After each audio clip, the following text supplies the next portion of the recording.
Bonjour. Bonjour.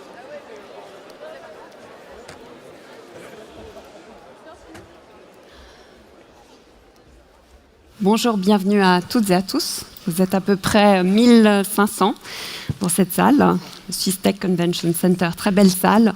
C'est un plaisir de vous accueillir ici pour cet moment important de ce cours à des enjeux mondiaux, le grand témoin. Voilà.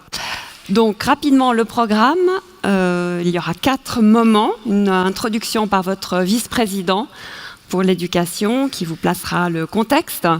Ensuite, les 3 meilleurs posters de la volée précédente qui vous seront présentés par les groupes qui ont travaillé sur ces posters.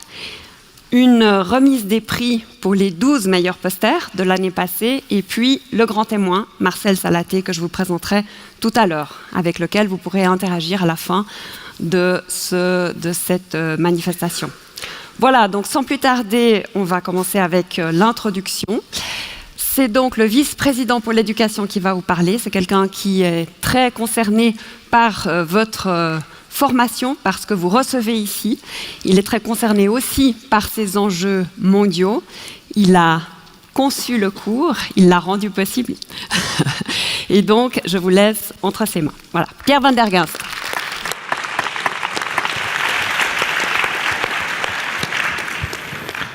J'ai participé à la conception du cours, ce serait quand même plus juste, parce que c'est quand même les enseignants qui ont fait tout le travail. Moi, j'étais que peut-être l'étincelle de départ. Alors, chers étudiantes, chers étudiants, d'abord bienvenue à cette soirée. On fait ce cours et cette petite soirée chaque année depuis qu'on a lancé les enjeux mondiaux.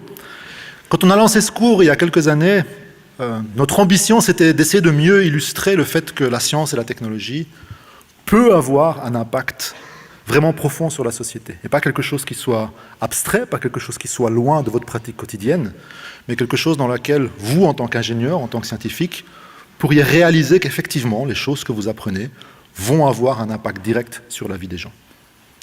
Et très rapidement, les enseignants qui ont participé à ce cours, que je remercie, qui sont dans la salle, ont très vite convergé vers cette idée d'identifier quelques grands thèmes et d'en parler de façon co-enseignée par un scientifique, un ingénieur et quelqu'un des sciences humaines, de façon à avoir cette vue duale de ces problèmes. Et très honnêtement, je n'ai pas enseigné ce cours, donc je peux le dire de façon d'autant plus honnête, je pense qu'ils ont fait un travail vraiment fantastique. Ils sont parvenus à illustrer cette problématique. Mais comme souvent, je pense que la réalité, elle a aussi dépassé un petit peu les enjeux de départ. Si vous regardez ce qui s'est passé depuis les quelques années durant lesquelles on a lancé ce cours, le message de départ, il est possible d'illustrer, ou il faudrait illustrer le fait que la science et la technologie peuvent avoir un impact sur la société. Je pense qu'il s'est réalisé au-delà de ce qui aurait pu peut-être être nos peurs les plus importantes. Ça a commencé par le scandale Volkswagen, où on a vu que si on regarde simplement son système embarqué dans sa voiture et qu'on ne fait pas attention au contexte dans lequel il est utilisé, un groupe industriel peut l'utiliser à mauvais escient, pour tromper les consommateurs et avoir un impact extrêmement négatif sur la planète elle-même. Et encore peut-être plus redoutable, récemment, les élections américaines nous ont montré qu'en fait, les algorithmes qui sont utilisés pour recommander des produits sur les réseaux sociaux sont les mêmes qui peuvent être utilisés, chatbots, algorithmes de recommandation, sont exactement les mêmes qui ont été utilisés pour en fait influencer au minimum une élection dans un grand État démocratique. Je pense qu'on ne peut pas trouver un exemple plus concret du fait qu'une technologie, si on ne fait pas attention à ce qu'elle signifie, peut avoir un effet négatif extrêmement sérieux. Depuis les élections américaines, je peux vous dire que le téléphone à l'EPFL a beaucoup sonné. Il n'y a pas un mois qui ne se passe sans qu'on nous demande, que ce soit le gouvernement, les étudiants ou des gens qui financent l'école, nous demandent « Est-ce que vous donnez des cours d'éthique à l'EPFL ? Est-ce que vous apprenez aux étudiants qu'effectivement ce qu'ils apprennent dans leurs différentes disciplines peut avoir un impact négatif, qu'il faut qu'ils en soient conscients, que la distance entre eux et un effet concret sur la vie des gens s'est incroyablement rétrécie ces 10 dernières années. » Et honnêtement, je pense que ce concept, c'est probablement le meilleur cours d'éthique qu'on ait pu inventer à l'école. Il ne se présente pas comme un cours d'éthique, mais je pense qu'il est plus fondamental et plus intéressant que ça, parce qu'il mélange la pratique, le discours scientifique, avec le discours des valeurs. Et puis une dernière chose qui s'est passée encore plus récemment. Comme souvent dans les choses qui sont importantes, en fait les étudiants ont précédé les professeurs. En 1990, à l'EPFL, un groupe d'étudiants a déjà eu cette idée, bien avant nous, 25 ans avant nous. Ils ont mis au point ce qu'ils ont appelé le serment d'Archimède. et un document qu'on vous distribue quand vous recevrez vos diplômes en fin de master. Je l'ai distribué pendant des années à des étudiants quand j'étais directeur de section, sans jamais... Ouais, je le lisais, mais j'y prêtais pas forcément très attention. Je voudrais vous lire quelques phrases de Sermon d'Archimède que j'ai retrouvées pour l'occasion, et dont la modernité est assez frappante. Et je vous rappelle, il a été conçu par des étudiants de l'EPFL. La première phrase dit « Je pratiquerai ma profession pour le bien des personnes, dans le respect des droits de l'homme et de l'environnement. » 1990. Pas beaucoup de gens qui se souciaient des droits de l'homme, et des droits de l'homme certes, mais de l'environnement, on n'en parlait pas encore beaucoup. Je reconnaîtrai, m'étant informé au mieux, la responsabilité des actes, de mes actes, et ne m'en déchargerai en aucun cas sur autrui. Dans le choix et la réalisation de mes projets, je resterai attentif à leur contexte et à leurs conséquences, notamment du point de vue technique, économique, social et écologique. Et le sermon continue. Vous recevrez ce petit document à la fin de vos études. Ce que je pense est très utile, puisqu'il est sur le site web de l'école et également sur Wikipédia. Au-delà des clichés, il peut toujours y avoir des clichés dans ces phrases. Allez lire ce document. Si quelques-unes de ces phrases vous restent pendant toutes vos études et s'accrochent à vous pour votre pratique professionnelle, alors je pense, comme notre orateur de la soirée, qu'on peut avoir beaucoup d'optimisme sur l'avenir. Merci beaucoup.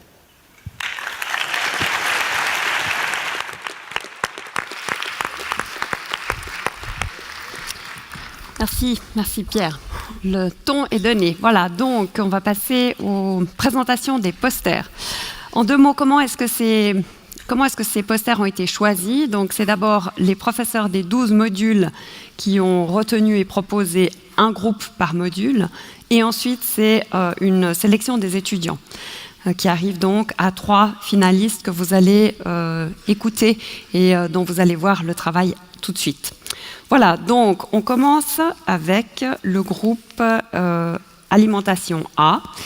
Et donc je vais appeler à monter sur scène Loïc Ferraud, Antoine Kovalif, Max Dupont, Pierre Fèvre et Joseph Lousteau. Et je vous remercie de les encourager parce que c'est pas facile de parler devant 1500 personnes.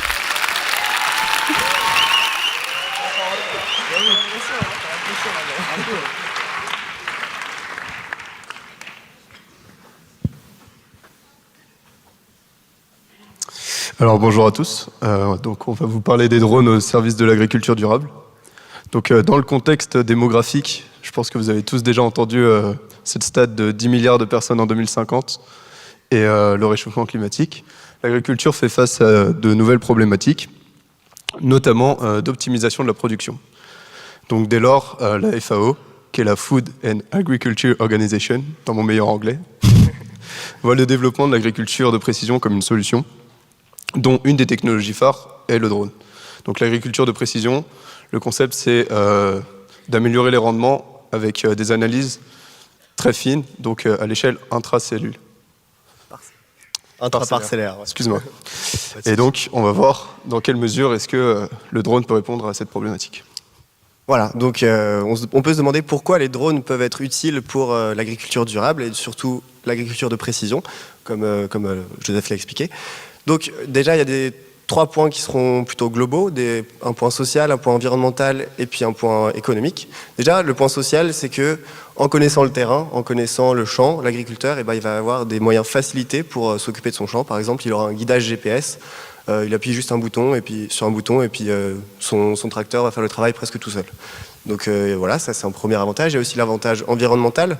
Quand on sait quelles plantes ont besoin de pesticides, quelles plantes ont besoin d'engrais, on a juste besoin d'en mettre à cet endroit précisément, il n'y a pas besoin d'en mettre sur tout le champ, donc ce qui est un avantage environnemental parce qu'on gaspille beaucoup moins.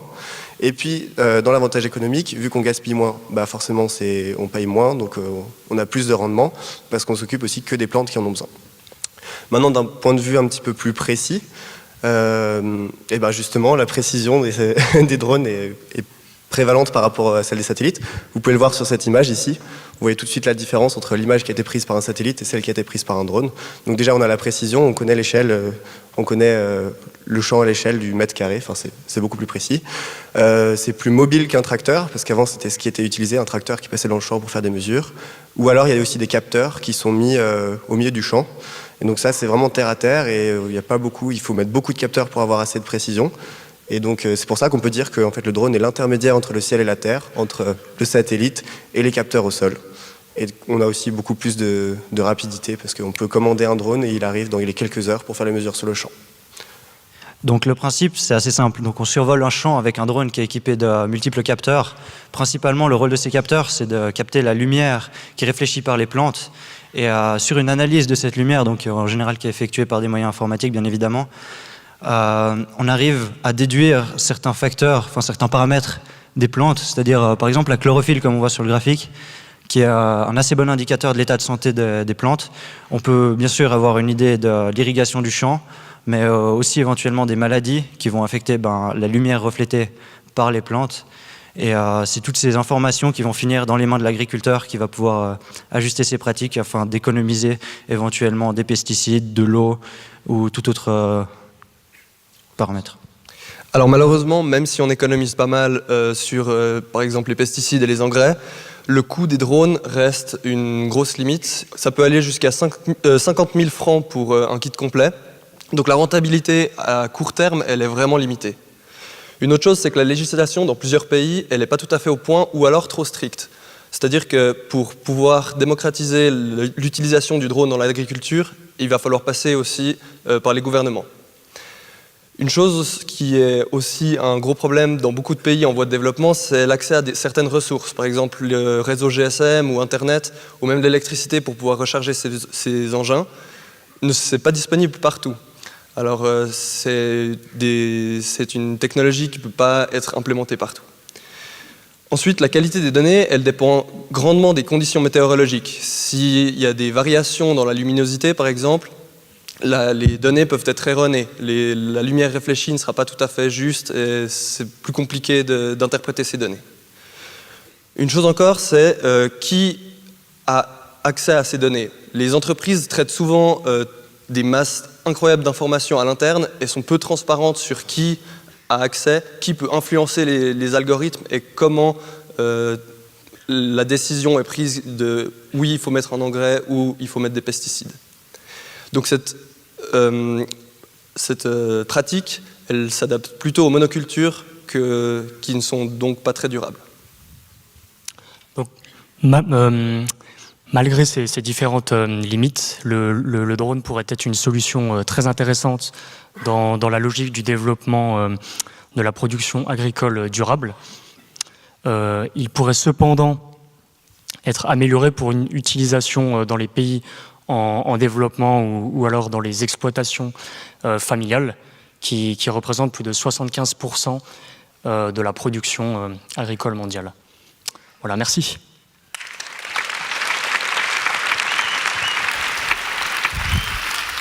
Parfait, bravo. Alors, le deuxième groupe Climat B, donc j'appelle Mathilde Boros, Claire Moussaviot, Titouan Renard, Alessandro Tiezzi et Yves Zumbach. À venir vous parler d'Internet. Oui, les applaudissements aussi.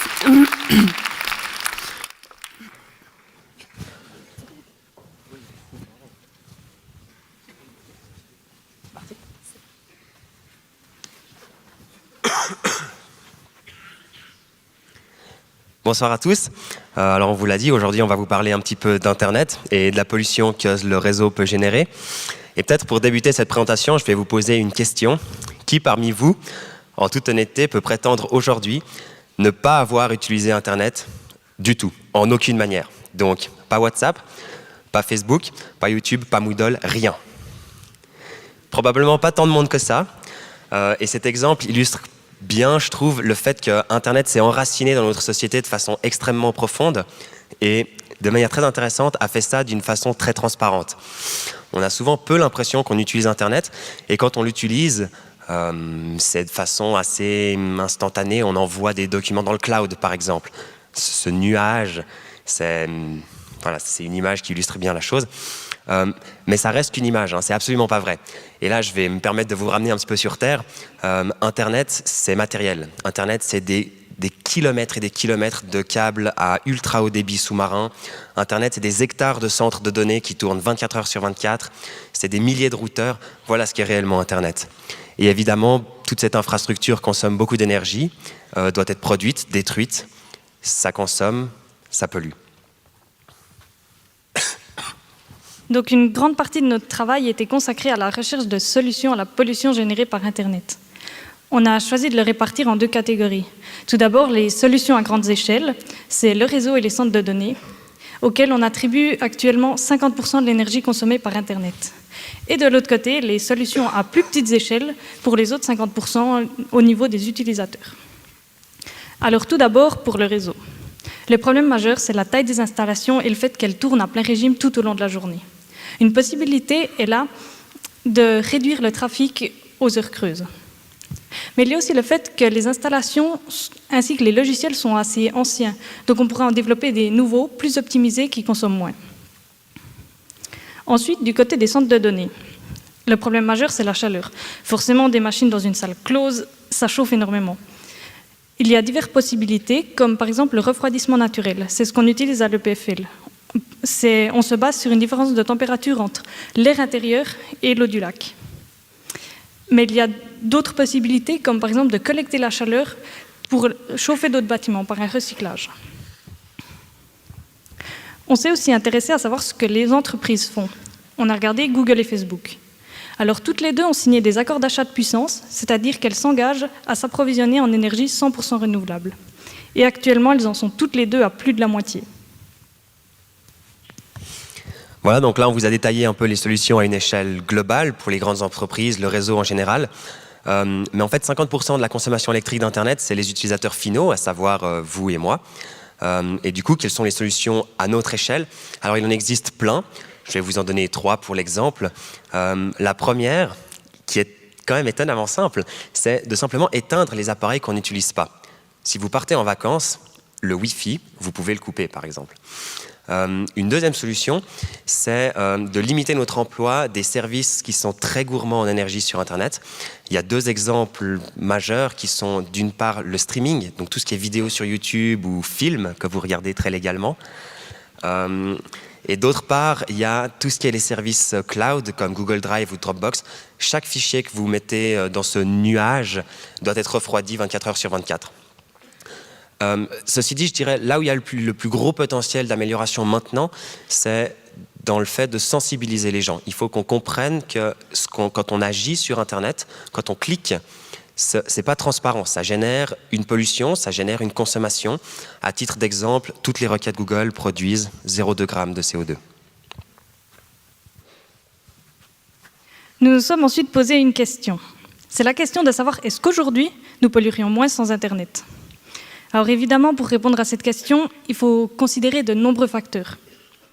Un très important est la dématérialisation. Parce que oui, elle nous a permis de multiplier les services.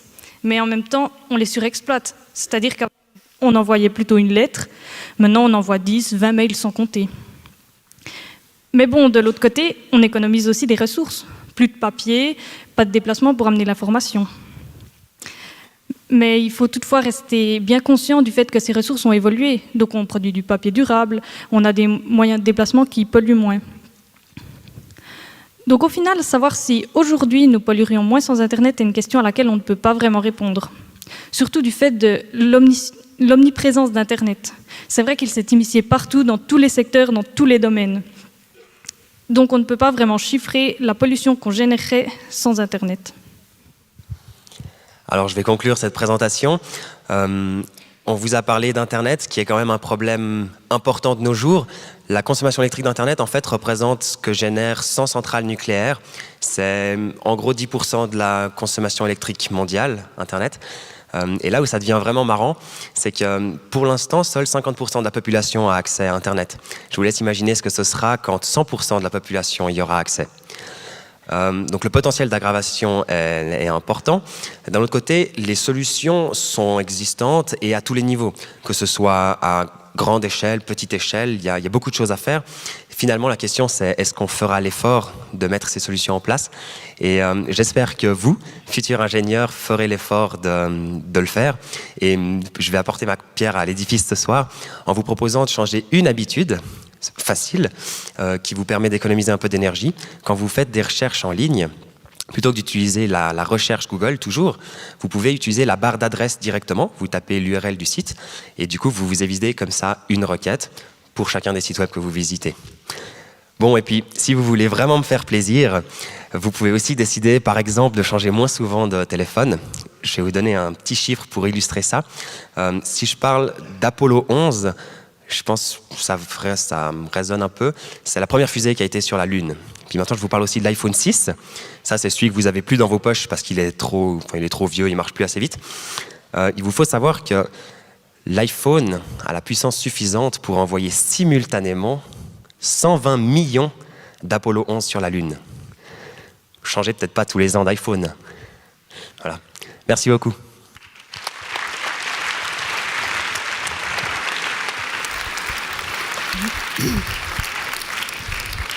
Ok, merci à vous. Voilà. Troisième groupe, le groupe Énergie A. Voilà, ils sont déjà là. Marwan El-Jazli, Alexandre Marguet, Alexander Apostolov, Florian Richter et Maxime Gardeny. Et ils vont nous parler du papier ou numérique, format papier numérique. Merci de l'applaudir.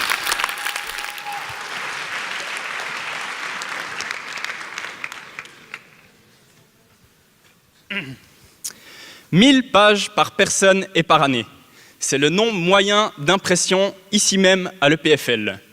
Sur les 15 000 personnes du campus, je vous laisse imaginer à peu près combien ça fait. Dans le cadre de notre projet SHS, nous sommes intéressés à la comparaison entre le papier ou les écrans numériques.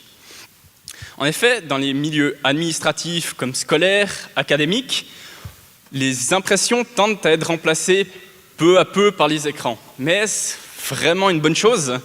Pour répondre à cette question, on s'est intéressé à 3 aspects principaux. L'aspect énergétique, l'aspect écologique et l'aspect social.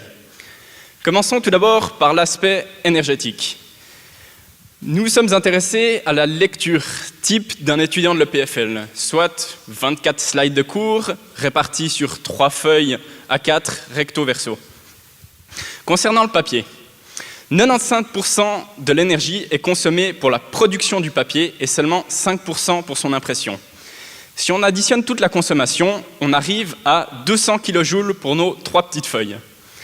Un point très important est que cette valeur est constante dans le temps, comme vous pouvez voir sur notre petit graphique en bas à gauche en vert. En revanche, pour l'ordinateur, la consommation augmente linéairement avec le temps. Plus de temps vous passez sur votre ordinateur, plus il consomme d'électricité. On peut voir que nos 2 droites se rencontrent à 1h45. Il s'agit du point critique. En dessous d'1h45, c'est plus intéressant, énergétiquement parlant, d'utiliser votre ordinateur pour consulter ces 3 petites feuilles. En revanche, au-dessus d'1h45, c'est plus intéressant de les imprimer. Donc, après avoir analysé l'aspect énergétique, on a voulu s'intéresser à l'aspect écologique des 2 solutions. Et le critère qu'on a utilisé, c'est les émissions de CO2 par le numérique ou par le papier. Et au début, on pourrait se dire, une fois qu'on a les quantités d'énergie qu'on vient juste de vous évoquer, on pourrait juste multiplier par un facteur et avoir le CO2 qui est émis, mais ce n'est pas vraiment le cas.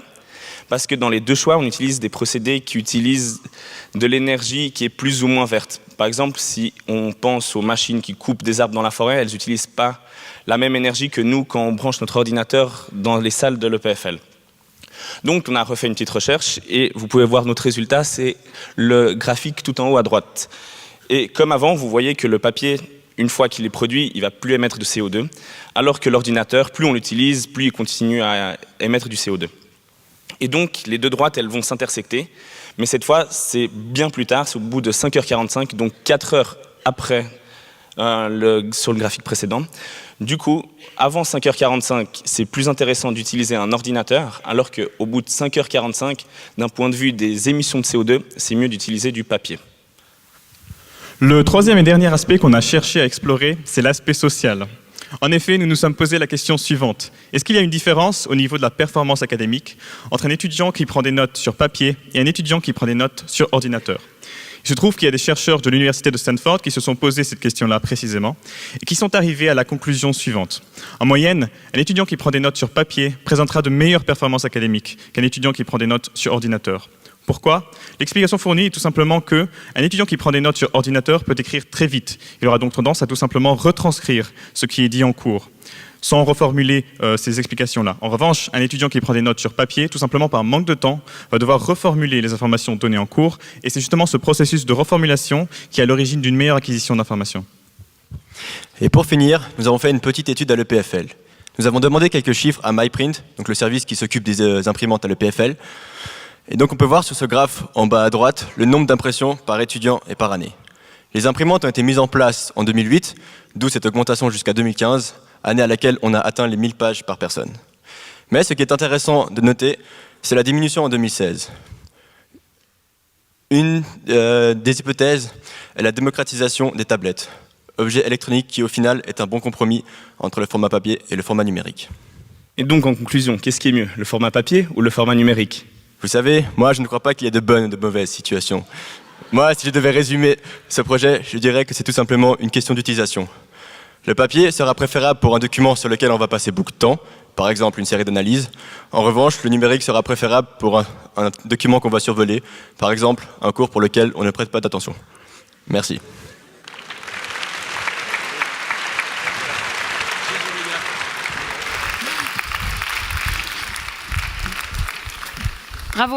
Bravo aux trois groupes, merci beaucoup.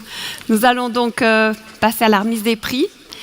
Donc j'appelle Thomas David, qui est le directeur du Collège des Humanités, qui a lui fait tout le travail pour concevoir ce cours, qui va appeler les différents groupes, ainsi que Anna Herzeg, qui est sa collègue et qui a préparé toute cette soirée. J'en profite pour la remercier d'ailleurs. Et donc, je vous laisse appeler les groupes.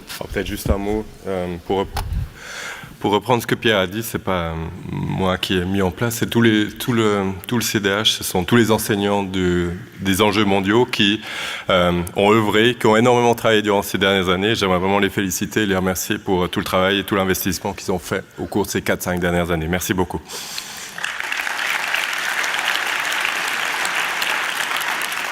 Donc, on va appeler les groupes. Alimentation A, vous allez remonter sur scène. Donc les drones au service de l'agriculture durable, Loïc Ferraud, Antoine Kovalif, Max Dupont, Pierre Fèvre, Joseph Lousteau. Au fur et à mesure.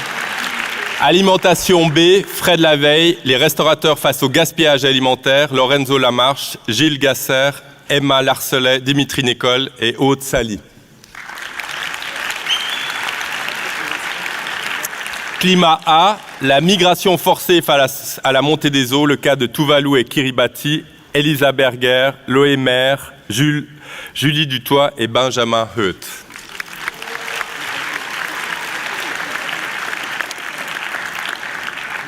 Climat B, Internet, titanesque, tout-puissant, tout polluant. Quelle solution à la pollution générale par Internet? Yves Zumbar, Mathilde Boros, Claire Mouzaro, Titouan Renard et Alessandro Tiezzi.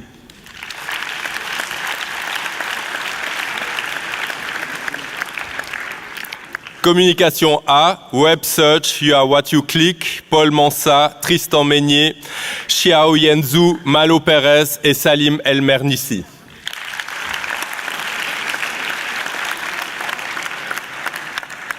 Communication B, vers une démocratie 2.0, comment les TIC révolutionnent-elles le système politique actuel? Pierre-Louis Souly, Mathias Pascal de Caravallo, Ulysse Touchet et Valentin Philippe.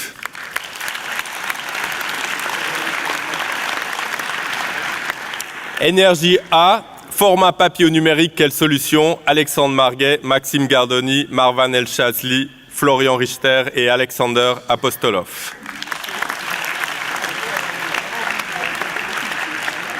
Énergie B, l'hydrogène naturel, nouvelle ressource énergétique, Maxime Jotran, Julien Raub, Sarah Fanous, Roman Colline et Ludovic Delisle.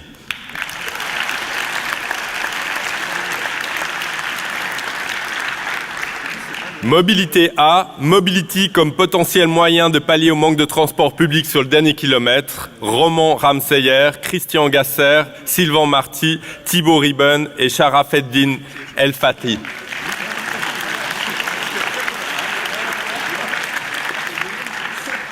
Mobilité B, en quoi les politiques de mobilité peuvent-elles influencer la condition des classes défavorisées en ville? Étude de 2 exemples de politiques de mobilité urbaine en zone défavorisée, Cédric Tomasini, Yvan Sivring, Gauthier Le Cellier de Chazelles et Jérémy Gerber.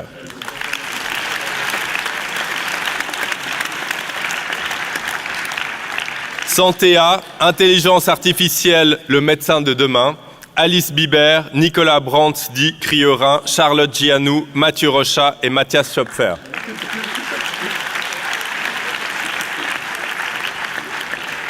Et enfin, Santé B, la contrefaçon des médicaments, exemple du scandale Avastin aux États-Unis, Éléonore Duroyon, Arthur Geslen, Juliette Margaria et Emma Roussel.